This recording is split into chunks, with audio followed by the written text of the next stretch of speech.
Jokowi juga sudah bukan ahli nujum, bukan paranormal, bukan dukun, bukan peramal yang bisa menentukan nasib seseorang. Kan sebagian masyarakat kita suka tuh mendatangin paranormal atau dukun. Tapi Pak Jokowi enggak.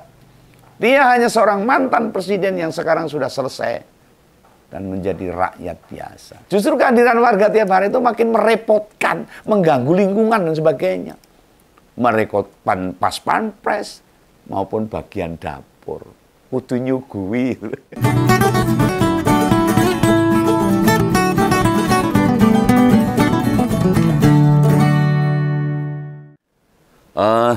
Beberapa hari yang lalu tersiar kabar yang cukup mengejutkan. Kalau keramaian banyak warga yang datang di depan rumah mantan Presiden Jokowi itu kabarnya itu sebagai settingan saja. Atau bukan sesuatu yang natural, yang memang masyarakat ingin datang untuk bertamu, ingin ketemu Pak Jokowi. Nah, hal ini berawal dari sebuah postingan seseorang di platform X. Ya, saat lewat di jalan depan gang rumah mantan presiden itu berjajar beberapa bus yang ngedrop warga. Lalu dia menarasikan warga yang berkerumun itu memang sengaja didatangkan. Mereka dikumpulkan, dikoordinir, lalu disuruh datang ke Sumber. Sumber itu di rumahnya Pak Jokowi sana, di kota Surakarta sana. Nah sebenarnya sih postingan itu opini biasa. Pandangan yang lumrah. Hanya cara membuat konten begitu itu kan tidak tepat harusnya. Kecuali dia punya fakta yang lain, misalnya pengakuan sopir bus, dia menjemput orang di titik-titik yang ditentukan, dia bercerita menerima bayaran dari seorang mungkin, bukan dari rombongan yang diantar. Atau malah dia dapat info dari yang naik bus. Dia dibayari buat ketemu Jokowi. Nah baru itu disebut sebagai sebuah settingan. Sembuh ini. Nah bagi Om Begawan ya silahkan lah. Orang mau datang, mau ketemu, mau foto bareng, itu hak semua orang. Ya sebagai bekas presiden wajar masih ada efek. 10 tahun jadi presiden dengan masih ada pengaruh gitu. Tapi percayalah, makin hari akan makin berkurang dan andai kerumunan di depan rumahnya masih tetap atau malah tambah rame, itu yang aneh. Nah kenapa sih pembuat konten tadi nyorotnya bus yang parkir di pinggir jalan? Kalau bus masuk di gangnya itu, saya pernah ke sana itu, ya dulu kan pernah kita agak dekat gitu. Itu kalau bus masuk, bus besar nggak bisa karena ada gapuronya itu. Ya berjajar dekat gang masuk rumahnya Jokowi. Lalu dinarasikan jadi settingan. Ya memang parkirnya di situ kok. Nggak bisa masuk, ya mau di mana lagi. Memang boleh masuk gang, parkir di dekat rumah Jokowi di depannya itu. Wah ya warga itu bengok-bengok itu nanti. Warga sekitarnya bisa terganggu. Nah meski itu di kategori bus kecil, jelas dilarang masuk ke gang. Loh, jone bus cilik, mobil pribadi ya gak boleh lewat jalan itu. Apalagi bila bapaknya Gibran ada di rumah, Pak Jokowi ada di rumah. Yang boleh berkendara di situ ya paling motor. Atau tetangga kiri kanan Pak Jokowi sana. Atau tamu-tamu penting.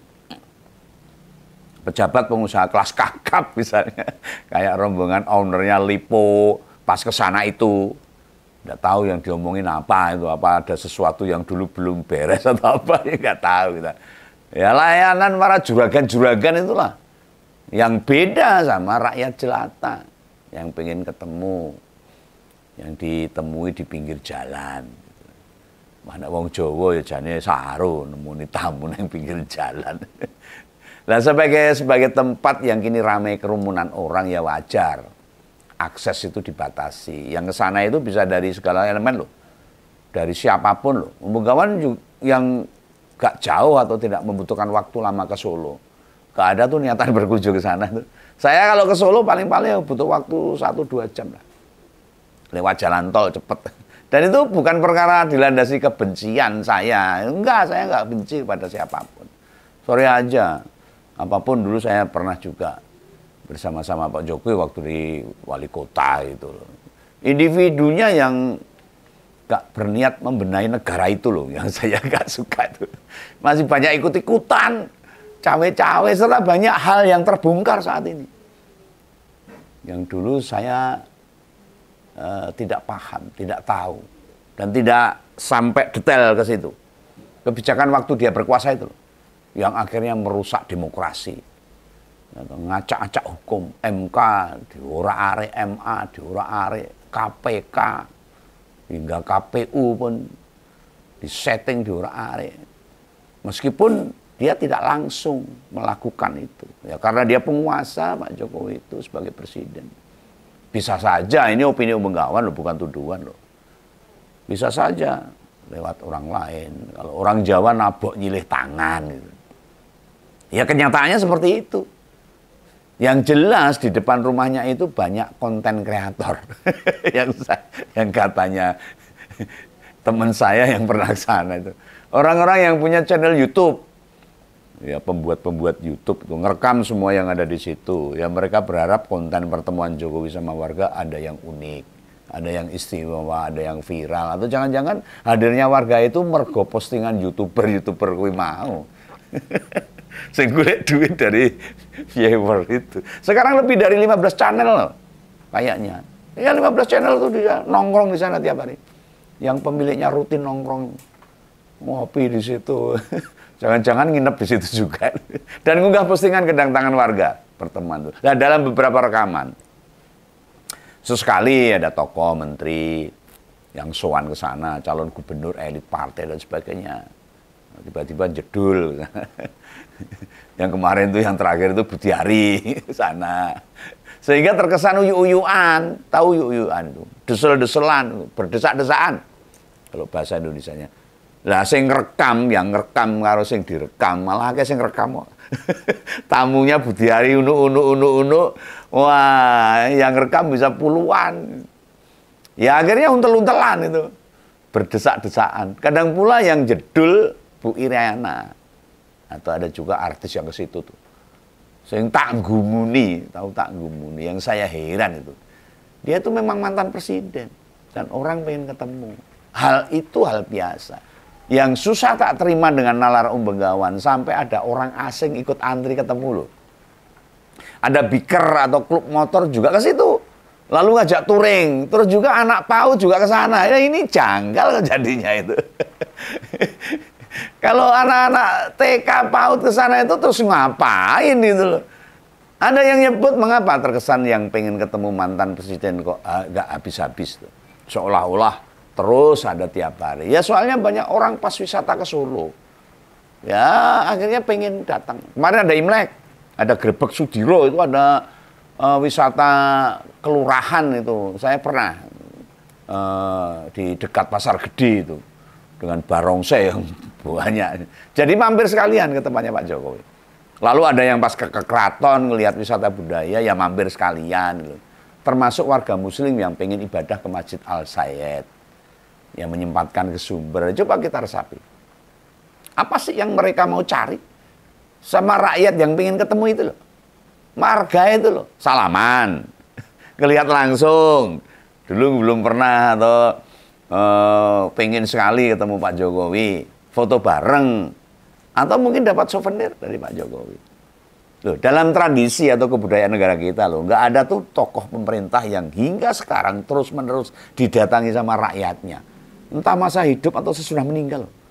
Lah Bung Karno dan Gus Dur itu pengecualian. Bung Karno proklamator beda, yang mendirikan negara ini, yang memerdekakan negara ini. Pasti dia akan dikenang terus oleh masyarakat bangsa ini. Makamnya terus dikunjungi. Sebagai bukti nyata bahwa masyarakat sangat menghormati Bung Karno. Bagian sejarah penting negara bangsa ini. Nah, bila Gus Dur, mantan presiden yang juga tokoh toleransi, tokoh besar NU, bahkan dianggap wali sama warga NU. Makamnya terus-menerus didatangi tidak hanya sama jemaah NU loh. Juga orang Konghucu, warga lintas agama. Karena dia memang tokoh toleransi. Beliau dianggap punya jasa besar bagi perjuangan kemerdekaan kaum minoritas. Tokoh yang lain seperti almarhum Pak Hatta, Pak Harto, Pak Habibie, ya tetap dikunjungi makamnya. Tapi tidak seramai tokoh sebelumnya. Lalu rumah mantan presiden yang masih hidup, atau wakil. Yang kayak biasa lah, sesekali ada tamu, biasa itu. Padahal Bu Mega sama Pak BY itu kan masih punya partai yang berkaitan dengan situasi politik saat ini. Ada Pak Jokowi kan bukan pula kiai juga, atau tokoh adat, bukan ketua partai atau ulama yang dimintai doa-doa, karomah atau berharap sesuatu, nggak ada tuh. Lah sebesar apa kepuasan berfoto bareng dengan Pak Jokowi? Atau misal nih kalau sudah foto bareng atau ke sana terus kita dapat bansos itu.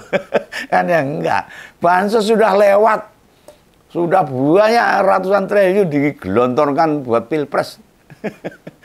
Bahwa ada yang pengen ketemu, pengen salaman itu wajar. Ning tiap hari sampai puluhan orang, tingkat keramaian tetap sama, bu hari kerja, bu hari libur. Itu jelas hal yang lumayan aneh ini menurut Om Begawan.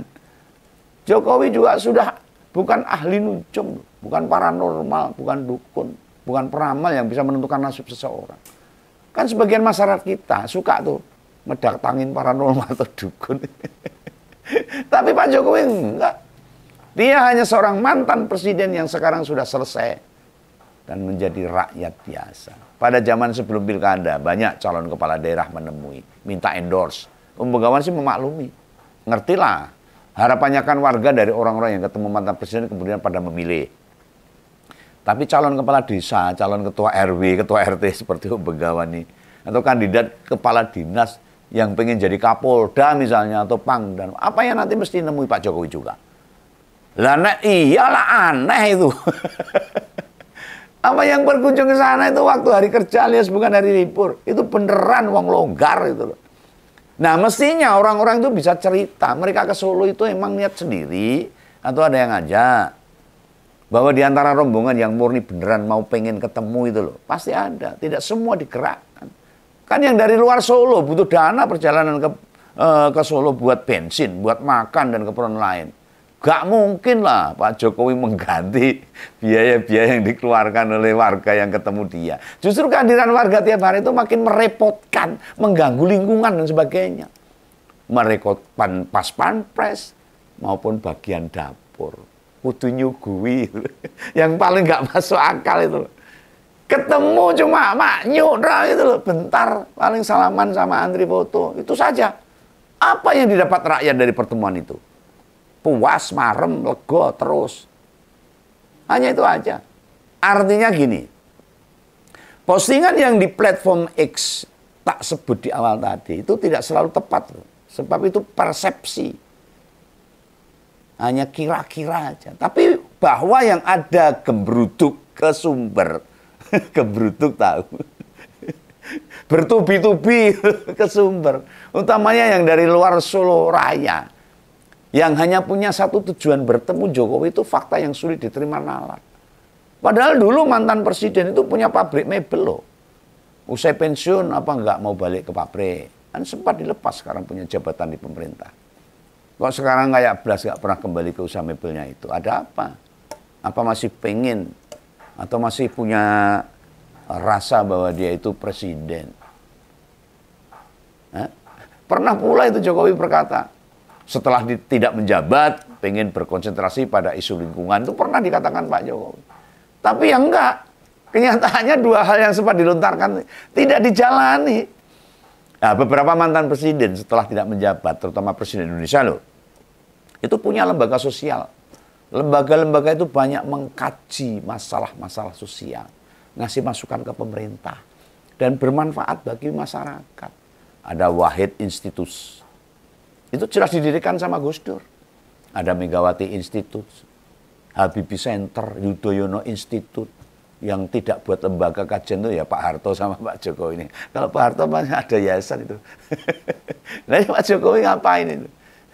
Kok belum selesai dengan dirinya sendiri. Artinya para presiden yang sudah menyelesaikan tugasnya merasa masih punya tanggung jawab buat turut berkontribusi, memberikan masukan dan pemikiran agar visi misi yang masih belum terselesaikan tetap bisa berjalan.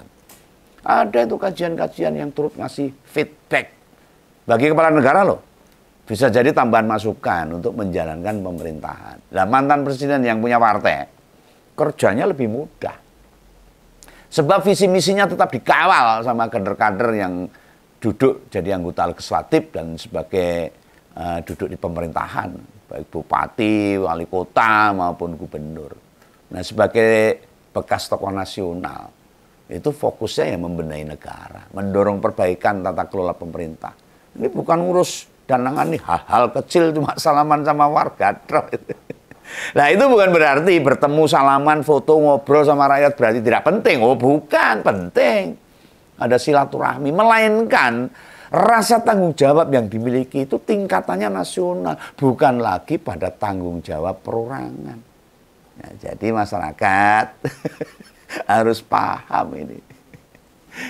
Jadi Begawan mau ketawa takut dosa. Oke lah, semoga bisa dipahami dan bisa lebih berpikir nalar untuk semua tindakan yang kita lakukan.